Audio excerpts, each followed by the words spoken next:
ಪ್ರಿಯ ಸ್ನೇಹಿತರೆ, ನಾನು ಇವತ್ತು ಒಂದು ದೊಡ್ಡ ರಂಗೋಲಿಯನ್ನು ಚಿತ್ರವನ್ನು ಬಿಡಿಸಿದ್ದೀನಿ. ಅಪ್ಪು ಸರ್ ಅವರ ಬರ್ಡೇ ಪ್ರಯುಕ್ತವಾಗಿ ಭುವನ್ ರಾಜ್ ಫೌಂಡೇಶನ್ನ ಚೇತನ್ ರಾಜ್ ಅವರ ಸಹಕಾರದಲ್ಲಿ ಇವತ್ತು ನಾವು ಅಪ್ಪು ಸರ್ ಅವರ ಭಾವಚಿತ್ರವನ್ನು ಬಿಡಿಸಿದ್ದೀವಿ. ಇದರಲ್ಲೊಂದು ವಿಶೇಷತೆ ಇದೆ. ಏನಂತ ಅಂದರೆ ರಂಗೋಲಿಯನ್ನು ಮಾಡಿದ್ದೀವಿ ಮೊದಲನೇದಾಗಿ. ಮತ್ತೊಂದು ಏನಂತ ಅಂದರೆ ಈ ಚಿತ್ರದಲ್ಲಿ ಅಣ್ಣವರು ಕೂಡ ಇದ್ದಾರೆ, ಡಾಕ್ಟರ್ ರಾಜ್ಕುಮಾರ್ ಸರ್ ಅವರು ಇದ್ದಾರೆ. ವಿಶೇಷ ಏನಂತ ಅಂದರೆ ಡಾಕ್ಟರ್ ರಾಜ್ಕುಮಾರ್ ಸರ್ ಅವರು ಮಗನಿಗೆ ಹುಟ್ಟುಹಬ್ಬದ ಶುಭಾಶಯಗಳು ತಂದ ಅಂತ ಕೋರುವಂಥ ಒಂದು ದೃಶ್ಯವನ್ನು ಇಲ್ಲಿ ಕ್ರಿಯೇಟ್ ಮಾಡಿದ್ದೀವಿ. ಭಾಳ ಖುಷಿಯಾಗಿದೆ. ಈ ಚಿತ್ರವನ್ನು ನಿನ್ನೆ 9 ಗಂಟೆ ರಾತ್ರಿಯಿಂದ ಸ್ಟಾರ್ಟ್ ಮಾಡಿದ್ವಿ. ನನ್ನ ಜೊತೆ ನನ್ನ ತಂಡದ ಸದಸ್ಯರಾದಂತಹ ಲಕ್ಷ್ಮಿ ಮೇಡಮ್, ಹಾಗೆಯೇ ಆದಿತ್ಯ, ರವಿಚಂದ್ರ, ಹಾಗೆಯೇ ನಮ್ಮ ಜೊತೆ ರವಿ ಸರ್ ಅವರೆಲ್ಲ ಇದ್ದರು. ಸೊ ನಾವು ಇಷ್ಟು ಜನ ಸೇರಿ ನಿನ್ನೆ ತಡರಾತ್ರಿಯಿಂದ ಸ್ಟಾರ್ಟ್ ಮಾಡಿದ್ವಿ.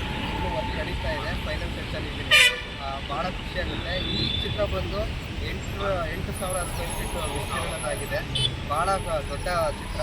ಈ ಚಿತ್ರನ ಡ್ರೋನ್ನಿಂದನೇ ನೋಡಬೇಕು, ಯಾಕೆಂದರೆ ಈ ನಾರ್ಮಲಾಗಿ ನೋಡಿದ್ರೆ ಅಷ್ಟು ಕಾಣಲ್ಲ. ಬಟ್ ತುಂಬ ಚೆನ್ನಾಗಿ ಬಂದಿದೆ. ಎಲ್ಲ ಐಡೆಂಟಿಫೈ ಮಾಡ್ತಾಯಿದ್ದಾರೆ. ತುಂಬ ಜನ ಬಂದು ಫೋಟೋ ಎಲ್ಲ ತೊಗೊಂಡು ಹೋಗ್ತಾಯಿದ್ದಾರೆ. ವಿಶೇಷ ಏನಂತ ಅಂದರೆ ಅಪ್ಪು ಸರ್ ಅವರ ಒಂದು ಬರ್ತ್ಡೇನ ಎಲ್ಲ ರೀತಿಯೂ ಆಚರಿಸ್ತಾರೆ. ಆದರೆ ನಾವು ಕಲಾವಿದರಾಗಿದ್ದುಕೊಂಡು ಅವರಿಗೆ ಒಂದು ರಂಗೋಲಿಯ ಮೂಲಕ ಈ ಚಿತ್ರವನ್ನು ಅರ್ಪಣೆ ಮಾಡಬೇಕು ಅಂತ ಅಂದ್ಕೊಂಡು ಮಾಡಿದ್ದೇವೆ.